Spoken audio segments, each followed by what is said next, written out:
Bem-vindos ao Veritas Mysteriorum. Meu nome é Roger e hoje é sábado de histórias, lendas e folclore.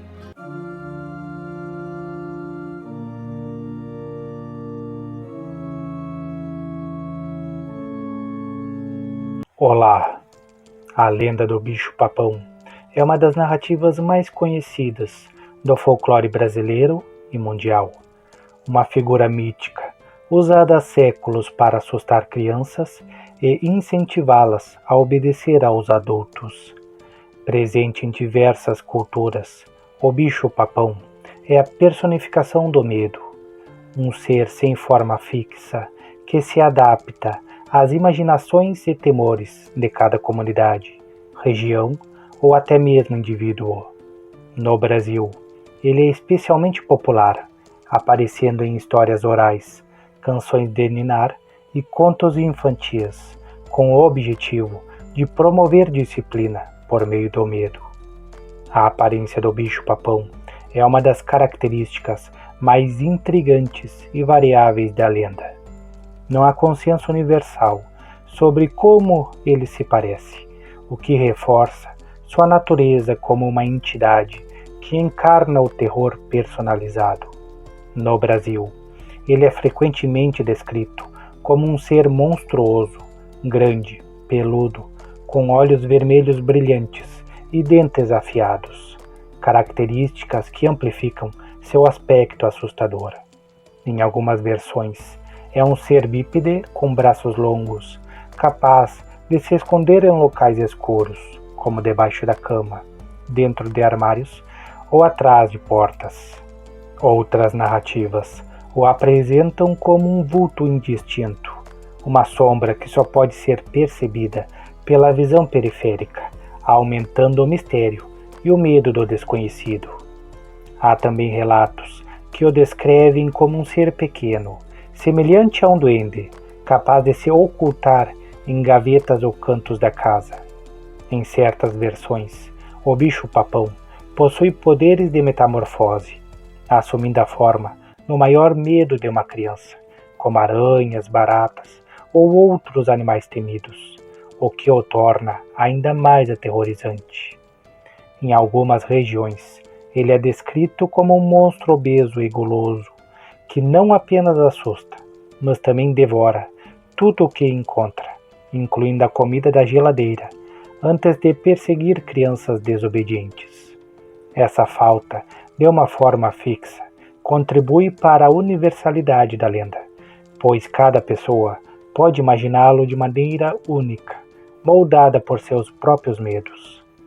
O bicho-papão é conhecido por uma variedade de nomes, tanto no Brasil quanto em outras partes do mundo, refletindo sua presença global e as adaptações culturais. No Brasil, além de bicho-papão, ele é chamado de bitu, papa-gente, papão, bebê-papão, papa-figo, tutu, manjaléu, coca ou mumuca. O termo papão deriva do verbo papar, que significa comer ou devorar, uma referência à característica de devorar crianças ou alimentos. Tutu tem origem no quimbundo, uma língua africana falada em Angola, onde Kitutu significa ogro ou papão, indicando uma influência africana na lenda brasileira. Manjaléu pode ser uma variação de manjaléguas, sugerindo rapidez ou voracidade, enquanto mumuca e coca têm raízes em expressões populares ibéricas e indígenas. Fora do Brasil, a figura aparece com outros nomes. Na Inglaterra e nos Estados Unidos é o Bugman. Na Espanha, El Cuco ou El Cucuí. Em Portugal, Cocoricó ou simplesmente papão. No Egito, Babau. Na Holanda, Zwarte Piet. Em Luxemburgo, Holseker. E nos países dos Balcãs, como Croácia e Sérvia, Babaroga. Cada nome reflete nuances culturais mas a essência de um ser que pune crianças desobedientes permanece constante. As origens do bicho-papão são difíceis de precisar devido à sua natureza oral e à disseminação em diversas culturas ao longo dos séculos. Acredita-se que a lenda tenha raízes antigas, remontando à Idade Média, com registros que datam pelo menos do período das Cruzadas, por volta do século XII. Durante esse tempo, os muçulmanos usavam a figura do rei Ricardo Coração de Leão, chamado de Meleklik, como um monstro para assustar crianças, dizendo que ele as levaria como escravas se não se comportassem. No Brasil, a lenda foi trazida pelos colonizadores portugueses a partir do século XIV, com registros mais claros no século XV, e se popularizou inicialmente na região sudeste. A influência portuguesa é evidente, pois a lenda já era comum na Península Ibérica, incluindo Portugal, Galiza, Catalunha e Astúrias, onde seres como a coca, um dragão ou monstro, tinha funções semelhantes. Além da influência europeia, a lenda do bicho-papão no Brasil incorporou elementos africanos, especialmente no caso do tutu, cuja etimologia vem do quimbundo. A figura também pode ter sido influenciada por mitos indígenas com termos como mumuca, sugerindo uma origem nativa. A função pedagógica da lenda, usada para disciplinar crianças, é um traço comum em todas essas culturas, sugerindo que o bicho-papão é uma construção social para reforçar normas de comportamento por meio do medo. No folclore brasileiro, o bicho-papão é frequentemente associado a locais que intensificam o medo infantil, como espaços escuros e isolados dentro ou ao redor da casa. Ele é descrito como habitando debaixo da cama, dentro de armários, atrás de portas ou no telhado, sempre à espreita de crianças desobedientes. Em algumas versões, ele vive em cavernas ou florestas, saindo à noite para invadir casas ou fazendas em busca de comida ou crianças. A associação com o telhado é particularmente forte no Brasil, como evidenciado na cantiga de Ninar, Nana Neném, que a cuca vem pegar, bicho-papão sai do telhado, deixa esse neném dormir sossegado. Essa localização no telhado reforça a ideia de que o monstro está sempre observando, pronto para agir. Em outras culturas, os locais variam. Na Alemanha e na Dinamarca, o bicho-papão também se esconde debaixo da cama ou em armários, enquanto em países latinos, como Espanha e Portugal, ele pode ser associado ao homem do saco, que ronda as ruas à procura de crianças. No Egito, é descrito como uma criatura noturna, vestida de preto, vagando por áreas escuras. Essas associações com lugares sombrios e inacessíveis reforçam o caráter ameaçador da lenda. Embora o bicho-papão seja amplamente reconhecido como uma figura mítica, há relatos de supostos avistamentos, especialmente no contexto de histórias contadas por crianças ou adultos que buscam reforçar a lenda. No Brasil, crianças frequentemente afirmam ter visto vultos ou sentido a presença do bicho-papão em seus quartos durante a noite, especialmente em momentos de medo do escuro.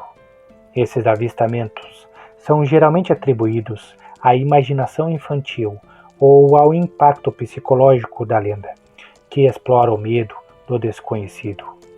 Fora do Brasil, relatos semelhantes existem, como crianças que dizem ter ouvido ruídos ou visto sombras em seus quartos, associados ao Bugman ou El Cuco.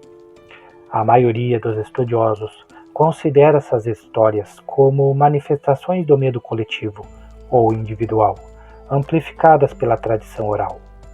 A história do bicho-papão é essencialmente uma ferramenta de controle social, criada para incutir obediência em crianças por meio do medo.